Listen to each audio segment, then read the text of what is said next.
ശ്രീ ബാലഭദ്ര ഭഗവതി ക്ഷേത്രത്തിലെ പ്രതിഷ്ഠാദിന മഹോത്സവവും അഷ്ടലക്ഷ്മി പൂജയും നടക്കുന്നതിന് മുന്നോടിയായി പ്രസ് മീറ്റ് നടത്തി. ജൂൺ 2-ാം തീയതി ഞായറാഴ്ച പ്രത്യേക ശീവേലി എഴുന്നള്ളിപ്പ് തുടങ്ങി ക്ഷേത്രാചാരാനുഷ്ഠാനങ്ങളും വിശേഷാൽ അഷ്ടലക്ഷ്മി പൂജ മഹായജ്ഞത്തോടെ ആചരിക്കുന്നു. സഭാ president KC Gopi, secretary KB Nirmal Kumar, Shri S Sukumaran തന്ത്രി എന്നിവർ പ്രസ് മീറ്റിൽ പങ്കെടുത്തു.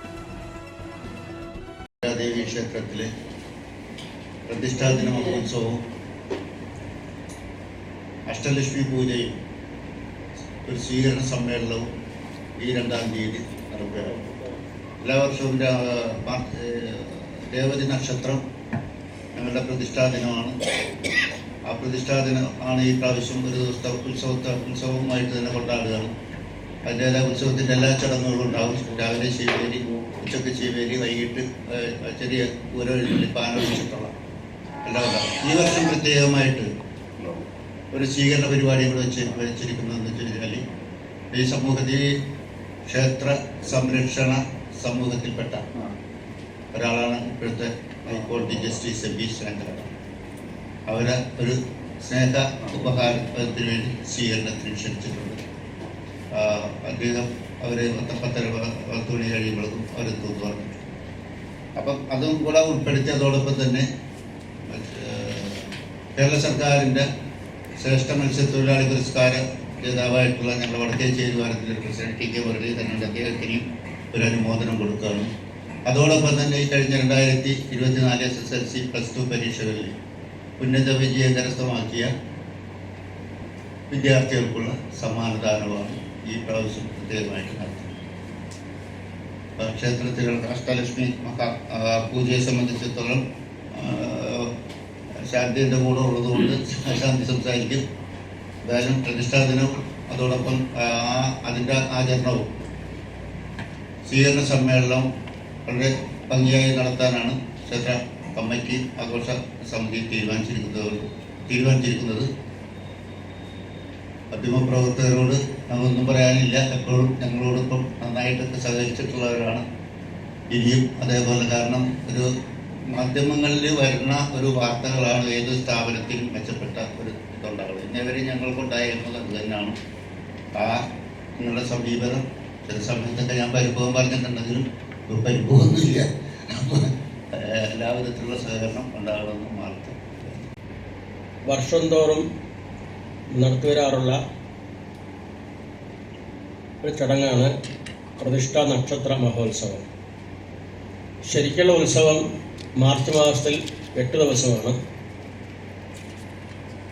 അതിനോടനുബന്ധമായി തന്നെയാണ് പ്രതിഷ്ഠാ വാർഷികം എന്ന് പറഞ്ഞ ഉത്സവം.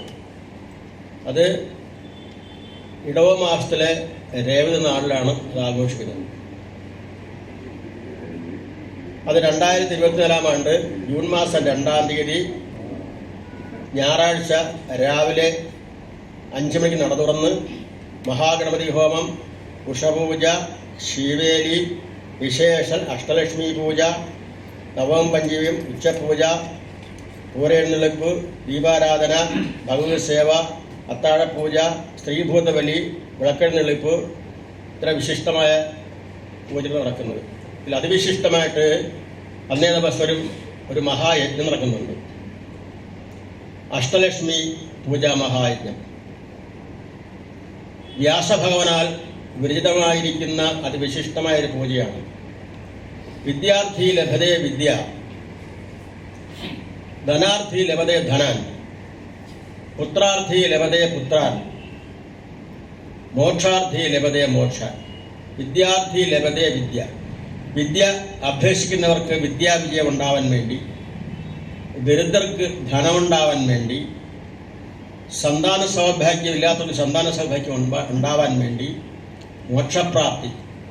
നമ്മൾ മരിക്കാൻ കിടന്നിട്ട് പ്രായാധിക്യം വന്ന് 1 കൊല്ലം, 2 കൊല്ലം, 3 കൊല്ലം, 4 വർഷം വരെ കിടന്നിട്ടും മരിക്കാത്ത വ്യക്തി നമ്മുടെ ഈ പരിസരത്തുണ്ടായിരുന്നു. അങ്ങനെയുള്ളവർക്കും ഈ പൂജയിൽ പങ്കുചേർന്ന് പ്രാർത്ഥിച്ചാൽ ക്ഷണം മൃതി സംഭവിക്കുന്നതാണ്. അതിന് ഫലമുണ്ട്. അഷ്ടലക്ഷ്മി മഹായജ്ഞ പൂജ.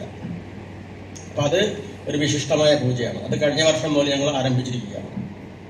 അപ്പം ഇത്രയും മഹാത്മ്യമുള്ള പൂജകളും അതെല്ലാം ഉപരിയായി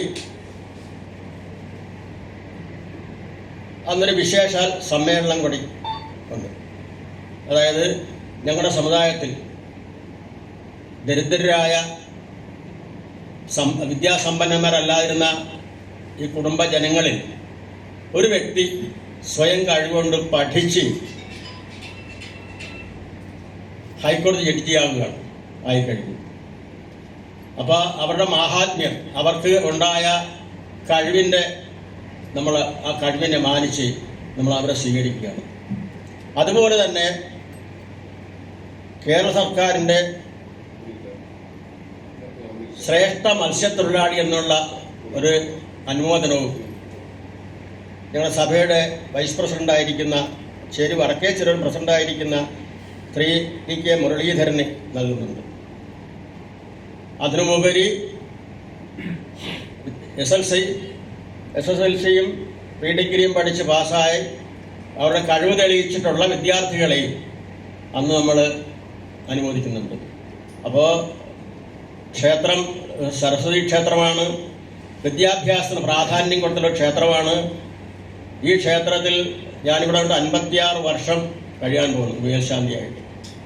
എല്ലാ വർഷവും നവരാത്രി കാലത്ത് എഴുത്തിനിരുത്തുന്ന ചടങ്ങുണ്ട്. ആ എഴുത്തിനിരുത്ത് എഴുതാൻ വന്നിട്ട് നാവൽ എഴുതിപ്പോയ കുഞ്ഞുങ്ങളെല്ലാം തന്നെ ഇന്ന് വലിയ വലിയ ഉദ്യോഗസ്ഥരായി മാറിയിരിക്കുകയാണ്. ഒരാൾ പോലും പാഴായിട്ടില്ല. അതിൽപ്പെട്ടൊരു കുട്ടിയാണ് ഇന്നിപ്പോൾ ജഡ്ജിയായിട്ട് നമ്മൾ സ്വീകരിക്കാൻ പോകുന്നത്. അത്രയും കൂടി പ്രാധാന്യം നമ്മുടെ ക്ഷേത്രത്തിനും ഞങ്ങളുടെ ആരാധനയ്ക്കും ഉള്ളതാണ്. അതൊരു വിശേഷപ്പെട്ട കാര്യം തന്നെയാണ്. അപ്പോൾ അതിന് മാധ്യമക്കാരായ നിങ്ങളുടെ എല്ലാവരുടെയും ആത്മാർത്ഥമായ സഹകരണമുണ്ട്, സഹായമുണ്ട്. ഇനിയും ഉണ്ടാകുന്ന പ്രതീക്ഷ കൂടി നിങ്ങളെല്ലാവരെയും നിങ്ങളുടെ സഹായവും വേണം, നിങ്ങളുടെ സാന്നിധ്യവും ആഗ്രഹിച്ചുകൊണ്ട് നന്മ പറഞ്ഞുകൊണ്ട് നിർത്തുന്നു. നന്ദി, നമസ്കാരം. ന്യൂസുകൾ ഈ ചാനൽ ഷെയർ ചെയ്യുക, സബ്സ്ക്രൈബ് ചെയ്യാൻ മറക്കരുത്.